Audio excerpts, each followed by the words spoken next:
You have to love the chaos. You have to love the war. You have to love the idea of all the constant problems that you have to fix. You have to love being the center of a mini universe you have created and it's going to implode under its own gravity if you're not there doing constant Aikido. That's how kings have always felt. Do you think Alexander the Great didn't feel that? You think Julius Caesar didn't feel that? You think Genghis Khan didn't feel that when he's getting all these reports from thousands of miles away that his borders are being attacked by this unknown group of bandits and he's at constant war in 7 different directions and his wife's probably complaining at the same time and his favorite horse just died and he's walking around doing Mongolian Aikido? Of course he was. That's all anyone who's been important has ever done. If you're looking for calm and peace, you won't matter. I actually said this before. People were talking about how do you decide or how do you know if someone's going to be monumentally successful in the world? And everyone knows, because there's been large studies on it, that IQ level is not how you dictate it. And I'll tell you how you dictate it. Somebody's tolerance to stress. The better you are at dealing with stress, the more successful you will be, because as you climb up the ladder, the stress level increases. It is a direct positive correlation between success and stress. They go together. There's no light without dark. The more money you're paid, the more important you are, the bigger your problems. They said it, more money, more problems. It goes together. I'm not complaining because I'm prepared to handle those problems. But as you get bigger and larger and larger and larger, the pressure is heavier and heavier. So you're going deeper in the ocean. As you go deeper in the ocean of success, the pressure around you gets stronger. Only the strongest submarines can make it to the bottom. None of that ocean gate garbage.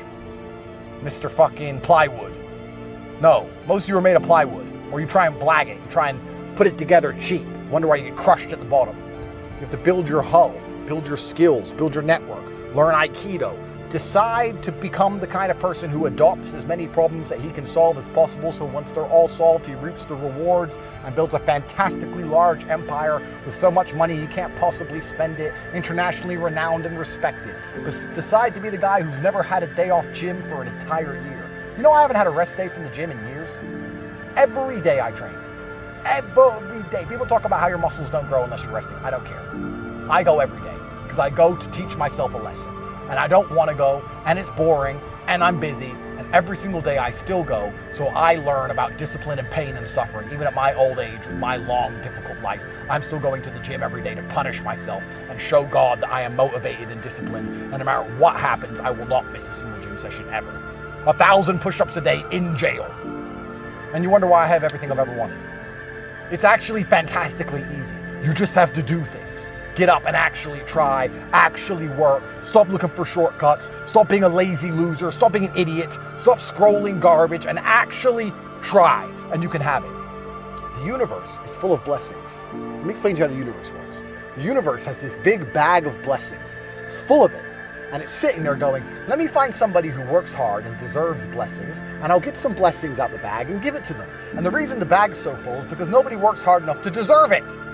It's like walking around with all this charity money and you can't find a single charity that actually helps people and feeds people. They're all just corrupt garbage. The blessings are endless. It's all waiting. They want to give it to you. The universe wants to give you everything you've ever desired. The problem is none of you deserve it because none of you try.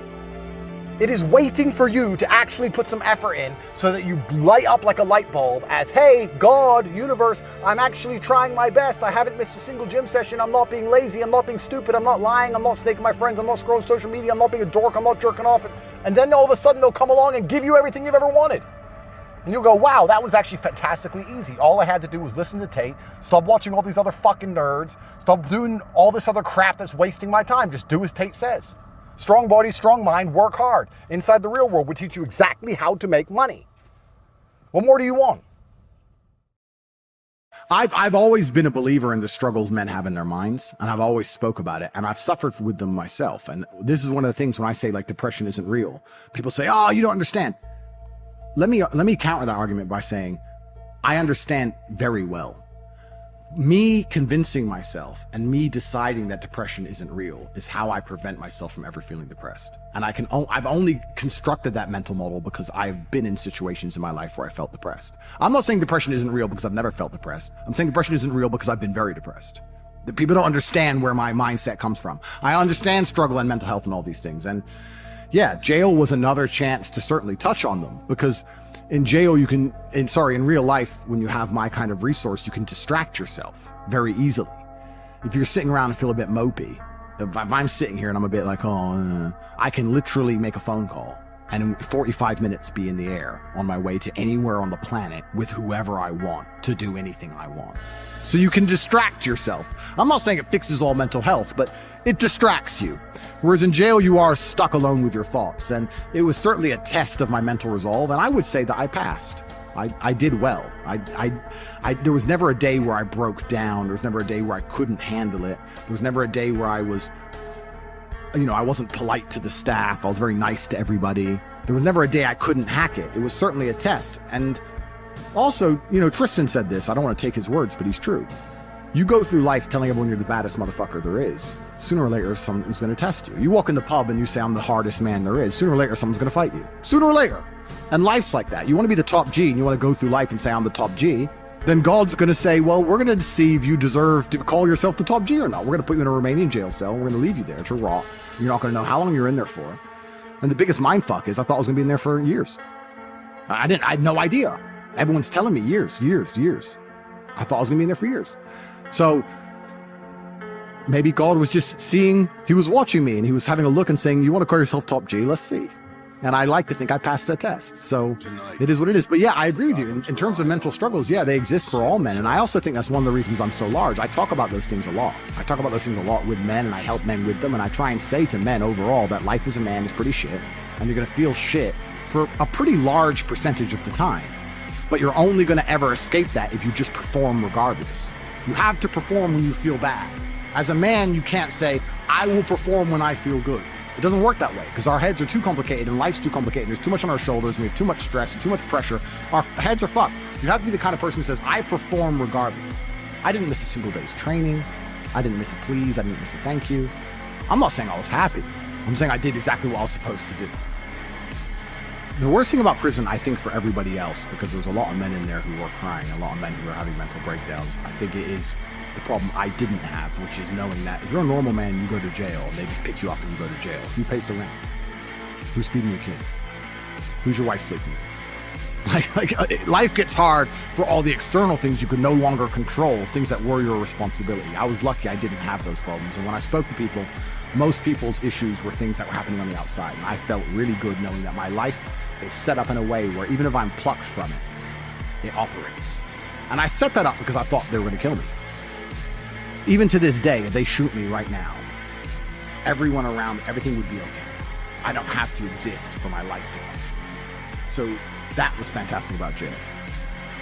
The worst thing about jail, the cockroaches started off really bad, but after a few days, it's amazing how quickly you get used to cockroaches just in your bed.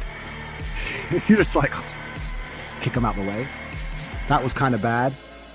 But not knowing when I'm going to get out, that was bad. Having my name slandered all around the world, that was bad. Not knowing how people are reacting to it. Like my first month in jail, I didn't know if people believed this garbage or not. I had no access to the internet. I didn't see anything. There was a lot about it that was hard. But I have to believe it's going to make me a better person. Why else did I go? What did I go for? To waste 3 months? To stare at a wall for 3 months? Is that why I went to jail? No, I must have gone to jail to become a better person. I must have learned something. I have to self-analyze and find the lessons and pick it out. And I think a lot of people don't do that with all the bad situations in their life. Regardless of whether you went to jail or a woman left you or your business failed, whatever it is, you need to analyze the entire situation and say, okay, what can I learn? There's a big pile of shit here, but there must be a little bit of gold inside. So I've just tried to look at it as a massive learning experience, and perhaps that's a coping mechanism, but I've found a lot of lessons which I'm implementing, and there's a very strong chance they're going to put me back.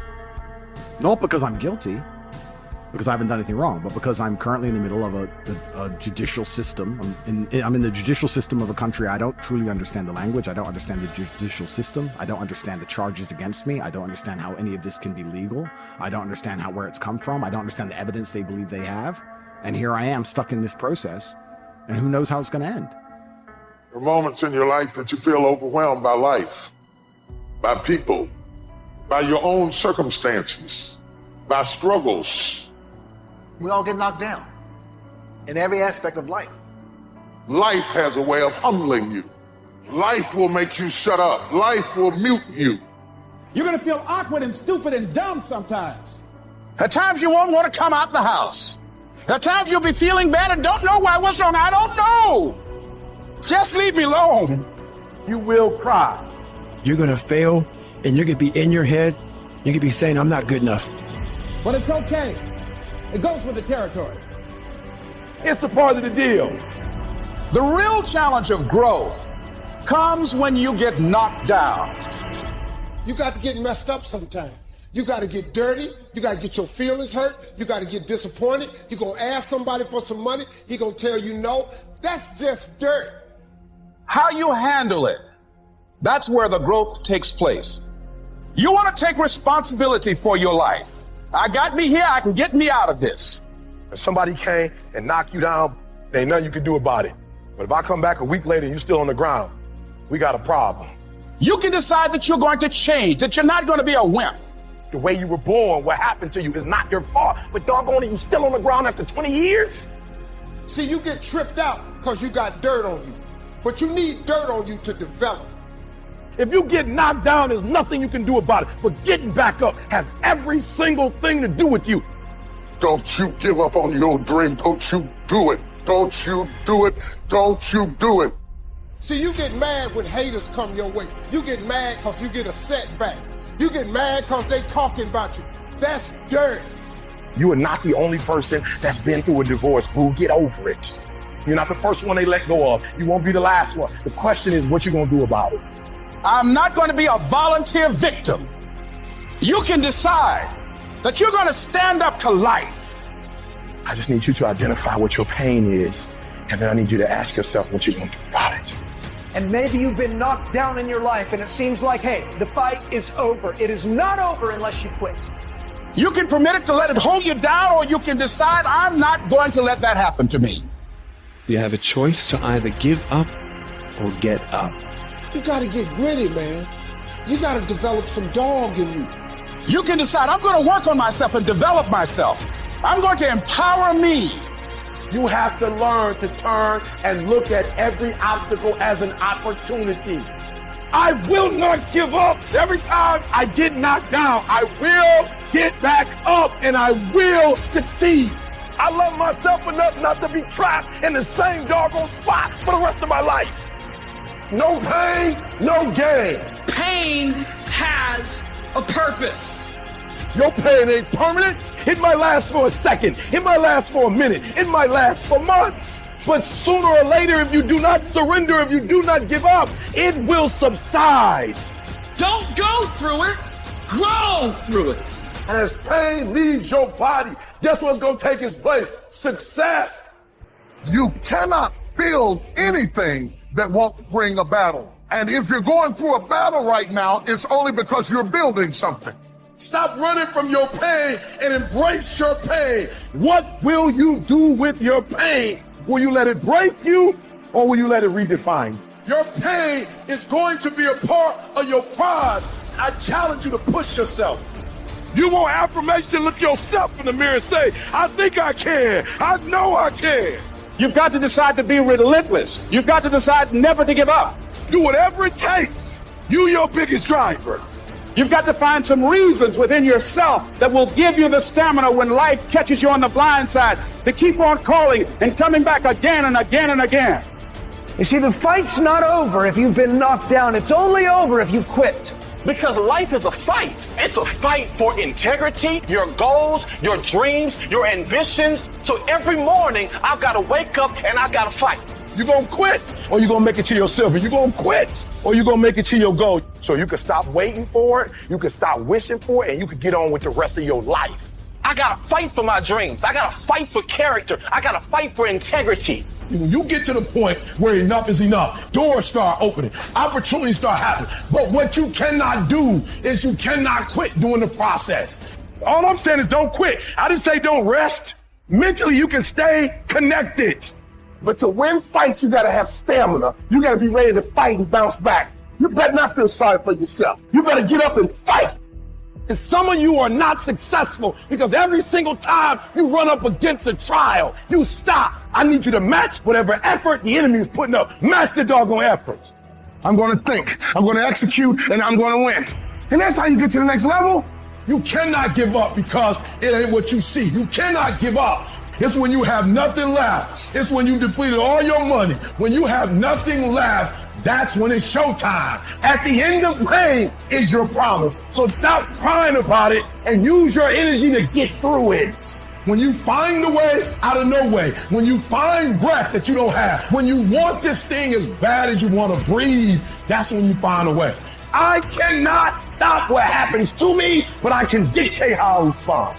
I invested too much to quit. So when life happens, I don't just sit there and cry. I buck back. Because all of us, if you live long enough, will go through a period of feeling so overwhelmed. Sooner or later you feel, oh God, just get me out of this. I wish I could tell you it's gonna get easier. I wish I could tell you that, but that's not the truth. The truth is you gotta find something within. Life gonna whip your butt. Life is gonna bully you. Stop crying, let it hit you, but don't let it punk you. And when you find out what your why is, when you find your why, you find a way to make it happen. And I'm telling you right now, don't give up, don't give in, get through it. I don't care if you're sick, I don't care what you're going through. If you're not dead, he ain't through with you yet. As long as there's breath in your nostrils, you still in the game. You're gonna be here one day, but you'll never get here if you give up. As long as there's breath in your nostrils, you still can win. And finally, guys, you gotta wanna succeed as bad as you wanna breathe. And you will promise me that from this day forward, you will not be defeated. Somebody holler, I'm not dead yet. Don't count me out. I may be sick, I may be crazy, I may be confused, but I'm not dead yet. Some people live in the cemetery of their failures. And I want to say to somebody who's fallen, or everybody hates you, and everybody walked away from you, don't live where they left you. Nudge somebody and tell them I will not die here. Whatever it takes for me to get out, I gotta get out of here. I will not die on drugs. I will not die in depression. I will not die where you met me.